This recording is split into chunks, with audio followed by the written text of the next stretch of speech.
오늘 말씀은 신부 시리즈 14번째 시간으로서 아가스 강해는 4번째 시간입니다. 그녀가 솔로몬에 대해서 알고 있었던 5가지 사실은 무엇인가? 그녀가 솔로몬에 대해 알고 있었던 5가지 사실이 무엇인가? 라는 제목으로 함께 말씀의 은혜를 나누기를 원합니다. 이것이 솔로몬이 이 아가스의 핵심입니다. 이게 서두에 딱 나오는 거예요. 영화를 여러분 찍는다고 생각하세요? 이것은 하나의 가곡이거든요. 가곡의 첫 장면이 딱 펼쳐지는 거예요. 설명이 안 되는 거예요. 딱, 저게 무슨 일이지? 저게 무슨 말일까? 그러면서 이것을 설명해 주는 거예요, 결국에. 이 장면이 바뀌면서 과거로 갔다가 현재로 갔다가 이렇게 하면서 첫 장면이 무슨 의미였나? 그러니까 첫 장면이 빅히트를 쳐야 그 영화를 볼 거 아니에요. 처음에 장면이 싱거우면 채널을 돌려버릴 거 아니에요. 네. 지금 가곡 오페라입니다. 이게 오페라, 공연용 오페라예요. 대본이에요, 대본. 설명도 없어요, 그냥. 그러니까 그 장면을 직접 우리가 눈으로 봐야만이 금방 이해할 수 있도록 돼 있는데, 이 장면을 설명해 놨지만 그때 당시에 골짜기의 백합화하고 가시밭의 백합화가 똑같은 백합화가 아닌 거예요. 그러니까 그때 당시의 상황으로 들어가야만이 이게 무슨 말인가를 이해할 수 있도록 색깔 하나에도 다 의미가 있게 등장하고 있다는 거죠. 네. 그래서 이것이 오페라 가곡시기 때문에 첫 장면이 아주 중요한 겁니다. 이 장면이 무슨 장면이었는가 나중에 보면은 그래서 이 말을 했었구나 라는 것을 알도록, 그리고 관객이 그때 감탄을 자아낼 수 있도록 대본을 쓴 거예요. 그러니까 우리가 이 아가스를 읽게 될 때는 이 그때 당시의 상황에 들어갈 수 있어야 정확히 이걸 이해할 수 있다는 것과, 두 번째는 누가 얘기했는지 앞에 뭐가 나와야 되는데 그게 안 나왔다는 거예요. 여자, 남자, 합창, 여자, 남자, 합창, 남자, 여자, 합창 이런 식으로 나와 있거든요. 그러니까 이게 누군지는 몰라요. 지금도 몰라요. 그래서 제가 여러 종류의 지금 아가스를 계속 지금 다 읽어보고 있지만 똑같이 해석한 데가 없어요. 너무 이 아가스가 이렇게 다양하게 해석되어지고 이렇게 다양하게 말할 수 있다는 게 신비할 정도로, 그리고 그 장면을 누가 얘기했는지 아직도 헷갈리는 수많은 본문이 있어요. 없기 때문에, 기록이 안 됐기 때문에. 좀 기록을 해놨더라면 좋았을 텐데 솔로몬이 이것을 쓸 때는 아마 공연을 했었으리라라는 추측이 돼요. 공연을 이것을 가지고 솔로몬이 공연을 했으리라고 추측이 되는데, 그때는 대본에는 이게 누가 말하는지 알려졌겠지만 그러지 않아가지고 잘 몰라요. 그러나 찾아가는데 이 엄청난 이 에너지가 필요하고 엄청난 3,000번 읽어야 된다.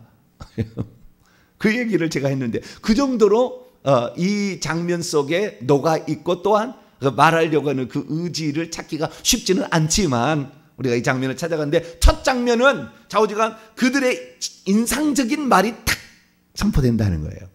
첫 장면이 뭔지 아세요? 내게 입맞추기를 원하니. 이것은 그분이 내게 입맞추기를 원한다는 말이 아니고, 나는 그분이 내게 입맞춰 주기를 내가 원한다는 말인데요. 왜 그러면 저 여자에게 입맞추기를 원할까? 라고 이제 그 관객이 궁금할 거 아니에요. 그래서 저 여자가 왜 누군가를 사랑하나 봐. 자기에게 입맞춰 주기를 원하는데, 그 남자가 누굴까? 이제 생각이 딱 들게 만드는 거죠. 처음에 첫 장면이. 그래서 이렇게 첫 장면이 이렇게 출발을 하고 있는 거예요. 그래서 그 입맞추기를 원하는 그 대상이 누군지를 5가지로 설명을 해주고 있죠. 대상이 누군지를. 그 대상에 관련된 어떤 언어들을 얘기해주고 있는 겁니다. 그래서 2절부터 4절까지가 첫 대사예요. 첫 대사. 한 묶음의 첫 대사. 첫 대사인데 이 대사 안에 이 아가스가 다 녹아있는 거예요. 싹 들어있는 겁니다. 네, 이 아가스가 들어있어요. 그래서 이 인간이라는 것은 그 하나님의 그 거룩한 입맞춤, 그분과의 친밀한 교제가 그 인간에게 가장 필요한데, 그러면 누가 과연 그런 신랑으로부터, 앞으로 신랑 될 사람으로부터 입이 맞춰질 수 있느냐라는 것을 얘기해 주고 있는 거죠. 그래서 이 2절부터 4절까지 나오는 5가지의 이 조건, 신랑에 대해서 알고 있었던 이 5가지의 이 조건이 결국에 우리가 그분이 나를 입맞추러 올 수밖에 없는 그 이유가 되는 겁니다. 그 이유를 설명해 주고 있어요.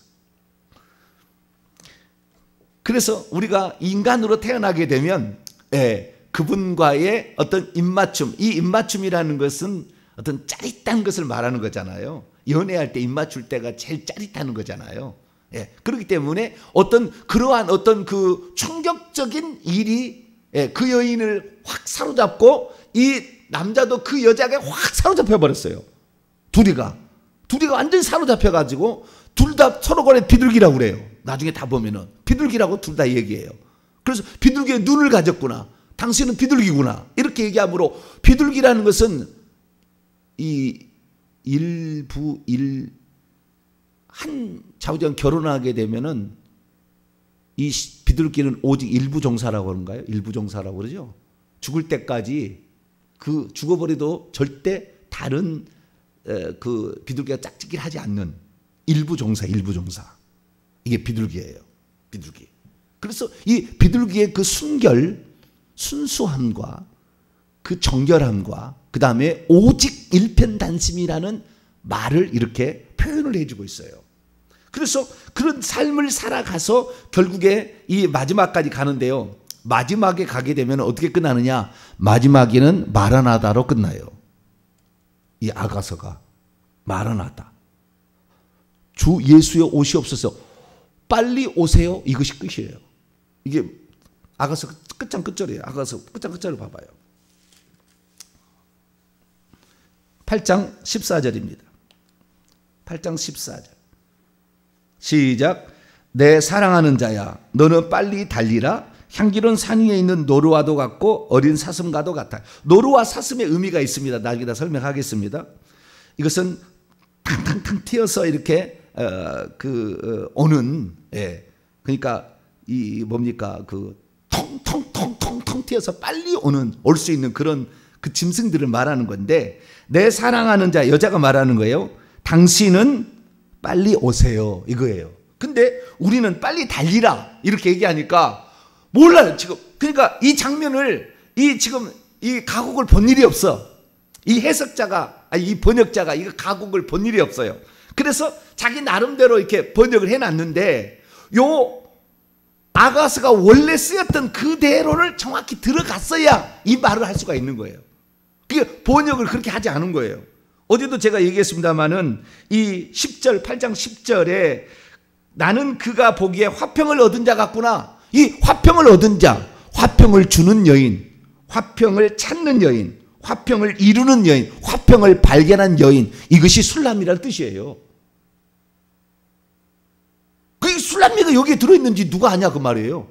그러니까 다 중간에 6장에 이 술람이 여인이란 말이 딱 2번 합창에 의해서 이렇게 선포가 돼. 왜 술람이 여인이었는가? 솔로몬의 여성형 명사예요. 솔로몬의 여성 명사. 그러니까 화평의 여성형 명사. 그러니까 화평을 주는 이가 있었고 이 화평을 찾는 이가 있었죠. 화평을 주는 이는 솔로몬이고 화평을 찾는 이는 이 여인이에요. 딱 맞아서 됐다 이거예요. 됐다 이거예요. 이게 이제 나는 당신의 눈에 보기에 나는 화평을 이루는 자요, 화평을 찾는 자요, 화평을 발견하는 자가 되었습니다 라는 고백을 합니다. 그래서 이 아가서를 지금도 엄청 풀지 못한 수수께끼들이 많아요. 저도 궁금한 점이 많아요. 지금도 엄청나게 책을 주문했고 있는데요. 전문가라고 하는 사람, 세계적인 석학자들과 우리나라의 여관원에서 몇십 년을 연구한 사람이 막 책이 있는데 다 틀려요. 다 이 안에 들어가 보지를 못한 것 같아요. 다. 그 장면을 솔로몬이 공연했을 때의 장면으로 아직 못 들어간 것 같아요. 다들 저 나름대로 다 그러면 다 있지만, 그러나 어쨌든 하나님께서 우리에게 알려주신 대로 제가 전하는데, 제가 전하는 것이 약간씩 다를 수도 있습니다. 왜냐하면 제가 계속해서 보고 있기 때문에. 그런데 어마어마한 것이 들었더라라는 것으로 갑니다. 자, 그런데 어쨌든 첫 장면이라는 것은 이것이 처음에 궁금증을 유발하는 언어로 딱 출발해야 된다는 거. 네. 그래서 내게 입맞추기를 원하니, 그가 내게 입맞추기를 나는 원하는데 5가지가 알고 있기 때문에 그러는 거예요. 이 여자가 이 남자에 대해서 알고 있는 5가지 사실이 있는 거예요. 이 사실을 알아야 결국에 마지막이 5번째가 뭐냐면은 그의 방으로, 이게 방이 침실입니다.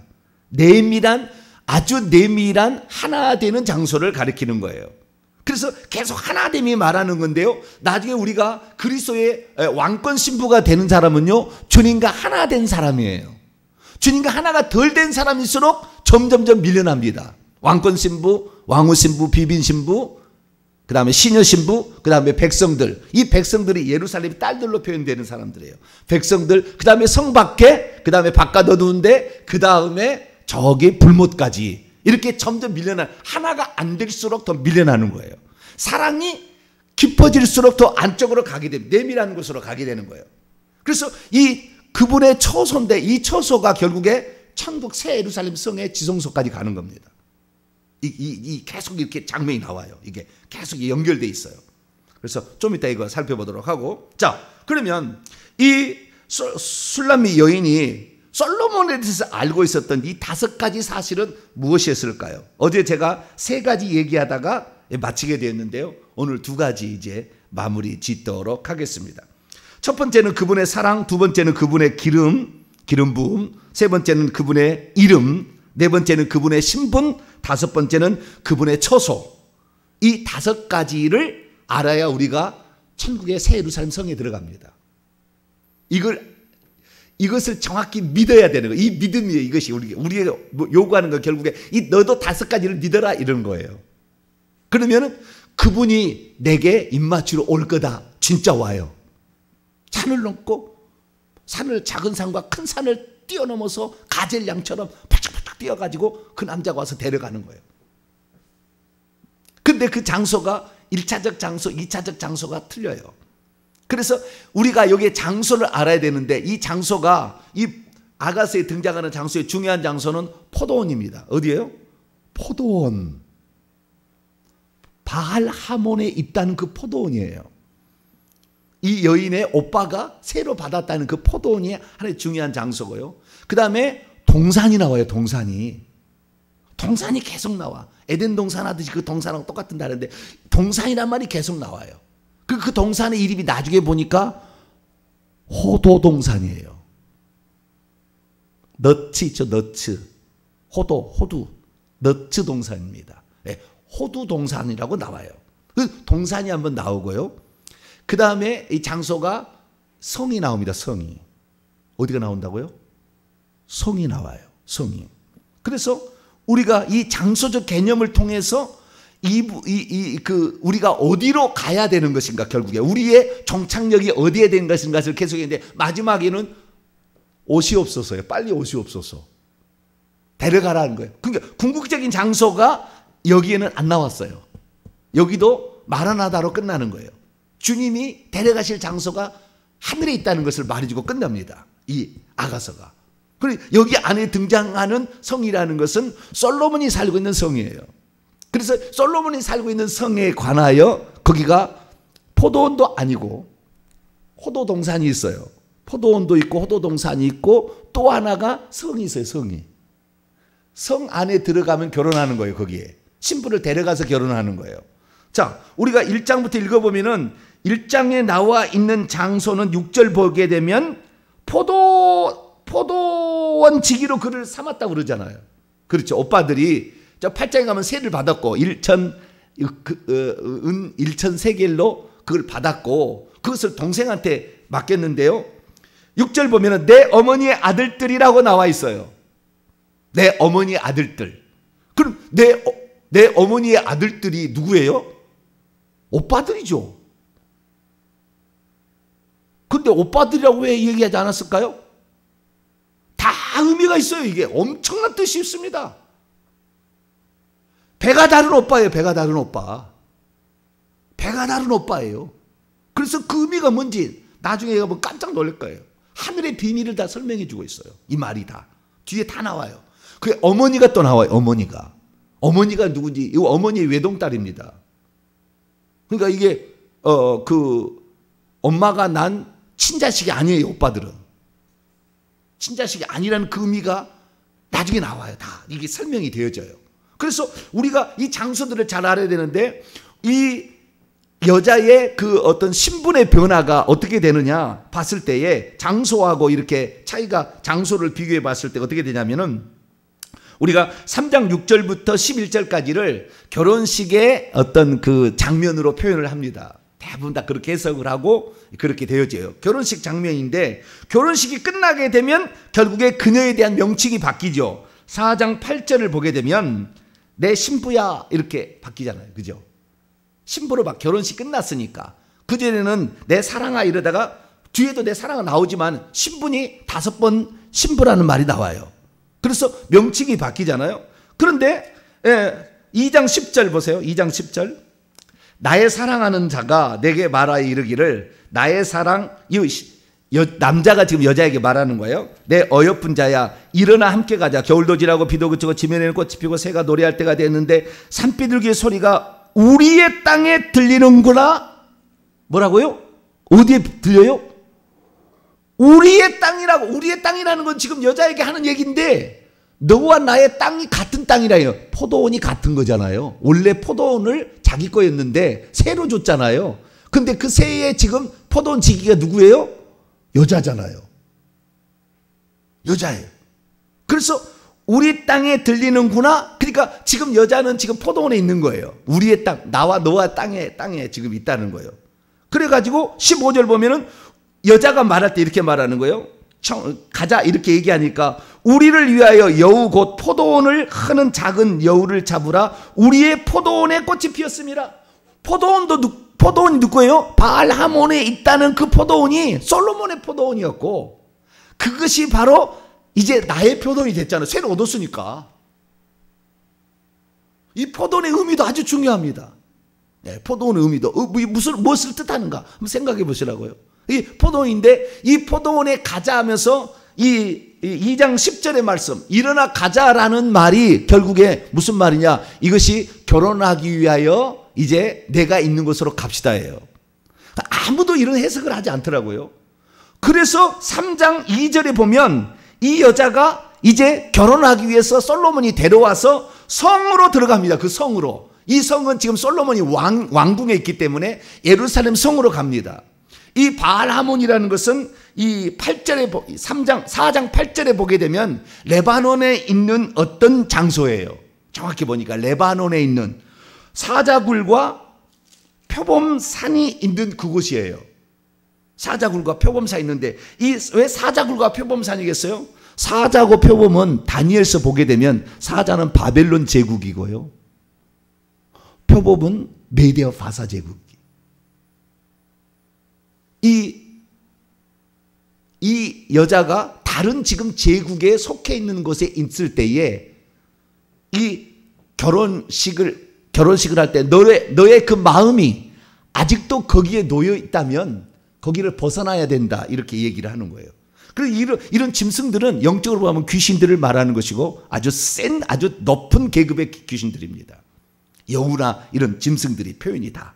그런데 이런 것들로부터 나오라고 이렇게 초청을, 그래서 우리의 마음을 빼앗겨버린, 내가 과거에 이런 제국에 속해 있고 이런 땅에 속해 있어가지고 결국에 내 생각을 빼앗겨버린 그 생각에서 이제는 오직 신랑 되신 그분만을 생각할 수 있도록 너의 마음까지 내게 오라고 얘기를 하는 거예요. 근데 마음이 온전히 오지 못했어요. 결혼을 하지 못해. 그래서 신랑이 오는 날 문을 안 열어줘요. 그러다가 신랑을 놓쳐버리게 돼서 신랑을 찾아다니면서 막 헤매이는 그 자신이 나와요. 그러다 다시 신랑을 만나게 되고, 그 다음에 2번 다시 신랑을 놓치지 않겠다 얘기하는데, 그 신랑은 결국에 나중에 다시 오실 분으로 초청이 됨으로 말미암아 이 땅의 것이 온전히 아니라는 것으로서 이 노래가 맞춰지게 됩니다. 다시 3000번을 더 읽으셔야 이해가 될 건데, 어쨌든 배경을 제가 이렇게 합니다. 그러니까 여기에 가장 중요한 중심은 시골에 있는 포도원과 호도동산이라는 것이 있고, 그 다음에 예루살렘 성 아니라고 돼요. 안은 없어요. 성에서 성으로.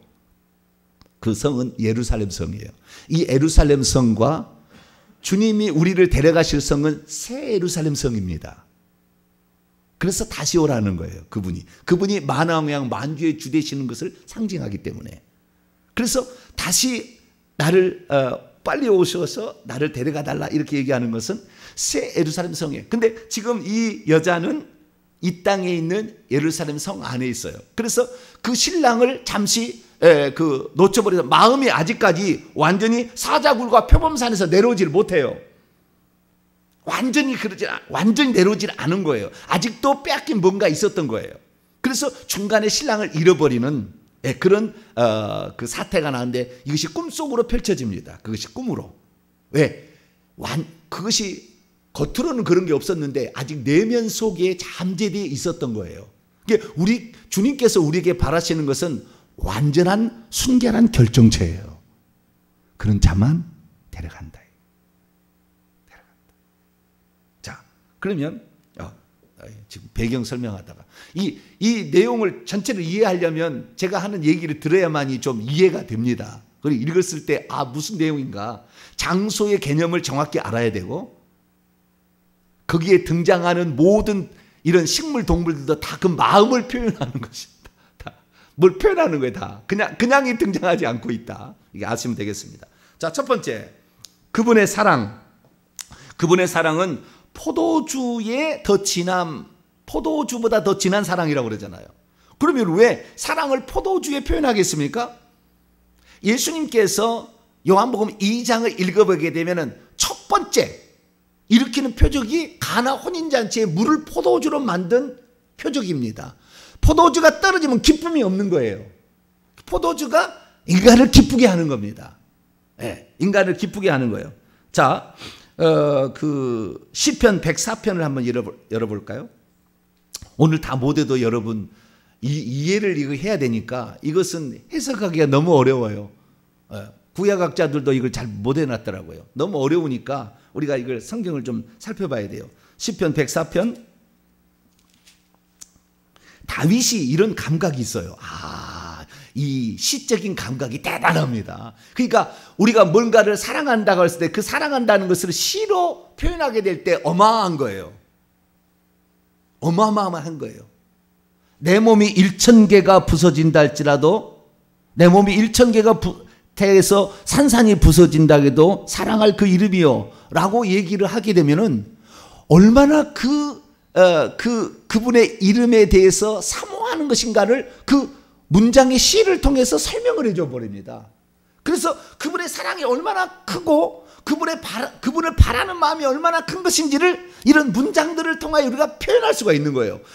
하나님 사랑을 알죠. 십자가에 죽은 거 알죠. 다 알죠. 우리가 그 사랑을 알지만 그 사랑이 뭐냐는 거죠. 그 사랑이 바로 포도주보다 진한 사랑이라고 얘기했다는, 계속 이게 포도주보다 진한 사랑 계속 나와요. 포도주라는 말이 나오니까 그 포도주의 의미가 뭔지를 봐야 된다는 거죠. 자, 시편 104편 15절을 보겠습니다. 15절을 보겠습니다. 15절 읽습니다. 시작. 사람의 마음을 기쁘게 하는 포도주와 사람의 얼굴을 윤택하게 하는 기름과 사람의 마음을 힘있게 하는 양식을 주셨도다. 사람의 마음을 기쁘게 하는 거예요. 그러니까 이 땅에서 사람이 살 때 가장 기쁜 것은, 그때는 마약은 없었을 거 아니에요. 포도주다. 진한 포도주라고 나와요. 진한 포도주. 4절입니다. 아가서 1장 4절 중간에 보세요.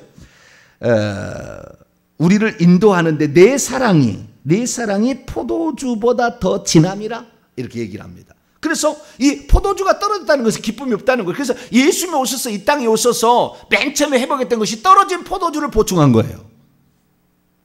그리고 예수님께서 마지막 성찬식 때 포도주를 가지고 성찬식을 해요. 포도주를 가지고. 그걸 당신의 피라고 얘기를 해 나중에. 그래, 그 포도주를 가지고 하면서 내가 다시 올 때까지 이런 포도주는 너희들 못 먹을 것이다.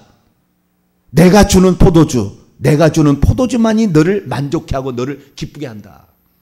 우리가 천국에서 이것은 한없이 누리게 될 것이다. 이렇게 함으로 예수님께서 그 포도주에 관한 얘기를 해주세요. 그래서 이 여인이 처음에 딱 출발할 때 내게 입맞추기를 원하니 내 사랑이 포도주보다 나음이로구나 라고 첫 출발을 뗍니다. 그래서 예수 그리스도께서도 그 포도주로 시작해서 포도주로 마쳐요. 그 생애를. 그러니까 나는 포도주를 주러 온 자다. 근데 나중에 봤더니 그 포도주는 하나님의 사랑의 결정체예요. 당신의 목숨 피를 주는 겁니다. 그 피가 고베라에 딱 묻어 있어요. 고베라에 그 피가 딱 묻어 있는 거예요. 그래서 예수님께서 재림하실 때 요한계시록 19장을 보게 되면 재림하실 때 천군 천사 오는데 피 뿌리는 옷을 입었더라 딱 얘기를 합니다. 마지막 재림하실 때 나 너 사랑한 거 알지? 너를 위해서 내가 죽은 그 피 가지고 내가 너를 다시 데리러 온 거야. 빨리 오세요 라고 아가서 8장 14절 끝냈는데 그래 너를 사랑하는 내가 나만을 사랑하는 너를 향하여 온다. 그리고 오시는 거예요. 그러니까 이 주님에 관한 완전한 이해를 좀 해야 돼요. 완전케는 안 되겠지만 어느 정도는 이 다 이해하고 있어야 돼요. 천국에 대해서 알아야 됩니다. 천국에 대해서. 그래서 제가 이 신부도 왕권 신부부터 신녀 신부에 대해 얘기하듯이 이걸 다 알아야 되는 거예요. 이것을 천국에 대해서 모르면 풀 수가 없어요. 그걸 풀 수가 없어. 이것이 무슨 내용인지를 얘기하는지를 잘 몰라는 거예요. 그래서 어마무시한 영적인 비밀들이 이게 담겨 있다라는 것이에요. 그래서 그분의 사랑은 피 묻은 옷을 입고 오신 고베라송이에요. 그분의 사랑. 이것이 포도주예요. 포도주. 붉은 포도주라고 얘기하잖아요. 그 붉은 포도주로 주님이 우리에게 오시는데 빨리 오세요라고 처음에 딱 던져주는 거예요. 당신이 나에게 입맞추고 간대. 그 포도주가 뭔지를 의미를 알았던 이 여인은 주님이 다시 진짜 포도주를 천국에서 새 예루살렘 성에서 먹기를 바랍니다라고 처음에 고백을 딱 던집니다. 우리들이 그분이 우리를 위해서 희생하신 그 사랑, 아가페 사랑, 조건 없이 우리를 사랑하시는 그 놀라운 사랑, 그 조건 없는 사랑은 원래 그분의 짝이었기 때문에 그런 거예요. 다른 게 아니에요. 다른 사람 다 짝이 아니었어요. 정략 결혼으로 다 와 있는 거예요. 그런데 이 짝이라는 것을 나중에 딱 눈은 영을 바른다고 그랬어요. 영이 딱 알아버린 거예요. 그래서 나는 솔로몬이다 라고 얘기하는 것이 그 여자가 나는 평화를 찾는 여인이다. 나는 평화를 이루는 여인이다 라고 얘기하므로 너의 바로 유일한 짝이 나다 라고 얘기를 하고 이 포도원에 있어서 나중에 또 하겠습니다만은 자 포도원 1장 6절 보면은 내가 햇볕을 쬐서 거무스름할지라도 흘겨보지 말 것은 내 어머니의 의미가 또 있어요. 이것도 1시간 설교해야 돼요. 어머니 아들들이 나에게 놓아여 포도원 지기로 삼았습니다. 나의 포도원주를 내가 지키지 못하였구나. 여기에 포도원이 무슨 의미냐? 교회로부터 시작해서 이스라엘 민족으로 시작해서 에덴 동산으로 시작해서 여러 해석들이 있어요. 그런데 나의 포도원이라고 얘기를 하거든요. 나의 포도원. 이 나의 포도원인가요? 아니면은 솔로몬의 포도원인가요, 원래? 솔로몬의 포도원이죠. 근데 그 앞절에는, 그 앞부분은 나의 포도원을, 그러니까 이붓 오빠들이 나에게 그 포도원을 맡겨줬는데, 나의 포도원은 정작 내가 지키지 못했다. 이렇게 얘기를 한다, 그 말이에요. 그러면 포도원이 둘인가? 술람미 여인이 자기의 포도원을 가지고 있고 오빠가 새로 큰 은 1천 세겔로 얻어서 엄청나게 큰 포도원이 있는데 그 포도원까지 덤탱이로 같이 얻었나? 여러 가지 해석들이 있어요. 찾아보게 되면 여러 가지 해석들이 있다고. 그러면 이게 무엇인가 하는데요, 이 결론이 어떻게 나오냐면 이 결론이 나와요. 8장 끝에 가보세요. 주여, 오늘 포도원 얘기, 사랑 얘기에다가 끝날 것 같은데 주여, 또 내일 계속 하죠. 아마 이 아가서 강의가 끝나게 되면 여러분이 주님 살아가는 것이 아주 깊어질 거예요. 깊어질 거예요. 이 사랑을 경험하면 주님을 부인하지 못할 거예요. 깊어질 겁니다. 자, 아가서 8장 12절 11절로 12절을 읽겠습니다. 11절 12절 시작.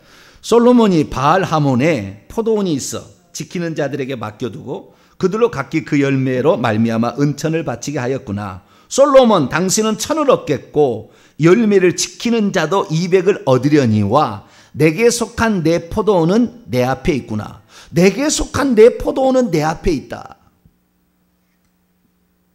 이게 무슨 말일까요? 지금 이미 결혼했잖아요. 결혼했으면 남편 것이 내 것이잖아요. 그런데 나에게 속한 내 포도원이라고 왜 강조를 할까요? 여러분, 이 포도원은 그 여인이에요. 그 여인의 마음. 나의 포도원이라고 표현한 것은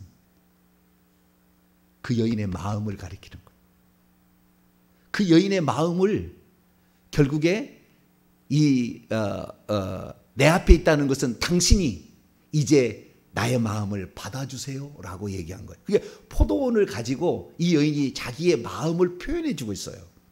솔로몬의 포도원이 있는데 그 포도원이 있지만 그것을 새로 내가 이렇게 지켜서 고된 가운데 가시나무 가운데 고통을 받고 있어요.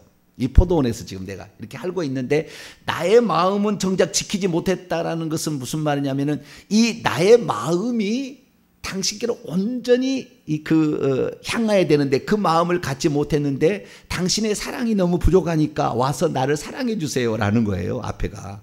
그래가지고 그분이 결국에 그를 가져가자 솔로몬이 자기의 포도원을 가져가는 것으로 해석하고 있는 거예요. 이 여자는. 자기의 포도원을 자기가 가져가는 것으로. 그래서 이 솔로몬이 얻으려고 했던 것은 이 땅의 포도원 교회가 아니고 주님께 마음을 바치는 그 여인을 데려가는 거예요. 신부를 데려가는 거라고. 내가 포도원입니다라고 얘기를 하는 거예요. 당신이 나를 사랑하는 그 붉은 포도주만큼 당신이 고베라 송이인 만큼 나도 고베라 송이의 향기로 주님 앞에 드립니다. 이렇게 드리는 거예요. 그래서 나중에 가면은 나의 포도주를 내게 있다는 게 주님이 다시 오셔야 되니까 다시 오실 그분 포도원을 찾는다면 내가 일천 세겔로 얻은 그 포도원이 나니까 나를 가져가세요. 이렇게 얘기하는 거예요. 나를 가져가세요. 이렇게 얘기하고 끝나는 거예요. 포도주 얘기하다가 포도원까지 얘기했는데요. 나중에 더 자세히 이 부분은 더 살펴보도록 하겠습니다. 그래서 그분의 사랑이 포도주보다 진하다라고 얘기하므로 그분의 사랑을 안 자만이 결국에 새 예루살렘 성에 들어갑니다.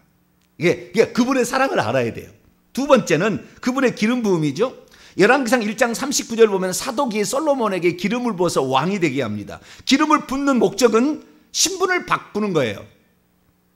신분을 바꾸는 겁니다. 그래서 우리가 시골 처녀에서 신분이 바꿔지려면 그분이 우리를 결혼하는 방법이에요. 그분은 기름 부음을 받아서 한량없이 부어지는 성령, 기름 붓듯 하셨던 성령 나사렛 예수에게 그 성령으로 말미암아 그분의 기름 부음이 있어서 신분이 그분은 왕과 선지자와 제사장으로 신분을 바꾸잖아요. 그런데 이 여인이 그런 쪽의 신분을 바꾸려면 기름 부음을 받은 자고 결혼하면 왕비가 돼버려요. 신분이 바꿔져 버린다. 시골 처녀에서 왕후가 되는 거예요. 왕후가. 여러분, 저는 이제 사극을 제대로 이해를 못했는데, 얘가 이 왕비, 그 다음에 비비는 후궁으로 나오잖아요. 왕비는 왕후라고 나오고, 왕비하고 후궁하고 차이가 어떤 차이가 있는지 아세요? 그 다음에 궁녀가 있잖아요. 시녀가. 그러니까 왕비가 있고, 그 다음에 후궁이 있고, 시녀가 있잖아요. 이 세 개 차이가 뭔지 아세요? 결혼하게 되면은 누가 되는 겁니까? 왕비가 되는 거예요. 결혼하게 되면.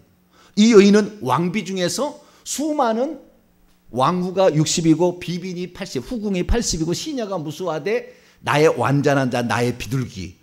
나를 완전히 빠뜨려 버리는 거죠. 그 완전히 내가 팍 빠져버리는 그 존재는 너 하나밖에 없다. 에하드.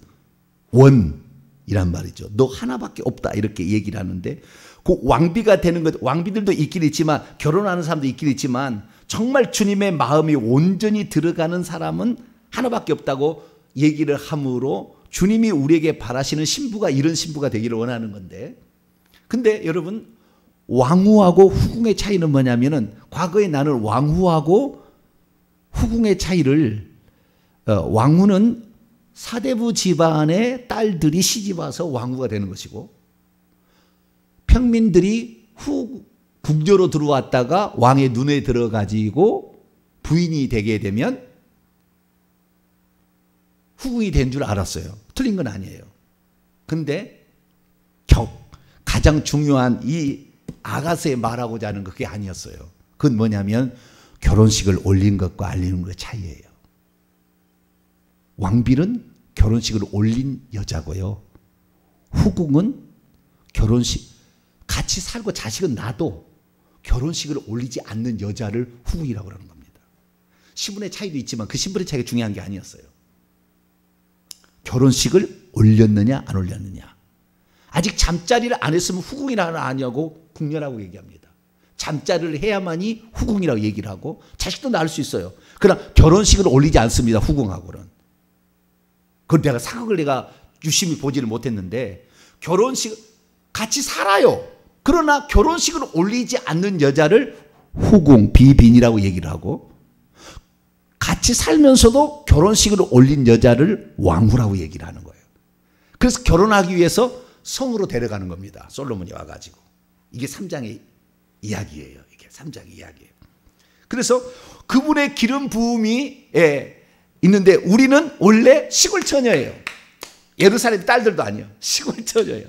그런데도 그분이 기름 부음 받은 자가 왕으로 기름 부음을 받아야 왕이 되는 거. 그분이 왕이신데 첫째 기름 부음 받은 자 메시아이신데 그분을 결혼하게 되면 우리의 신분이 바뀐다는 거예요.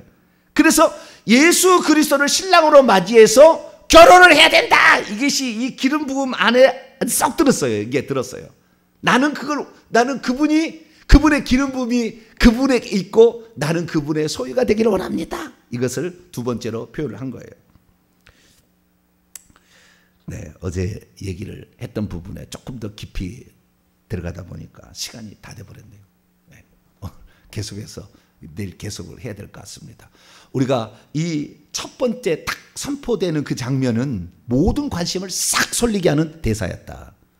이것은 전체를 설명해 주는 어떤 핵심적인 단어로 구성되어 있는데 이것이 뒤에 설명이 다 된다라는 부분을 제가 좀 얘기를 하면서 이번에 했습니다. 내일 계속해서 가도록 하겠습니다.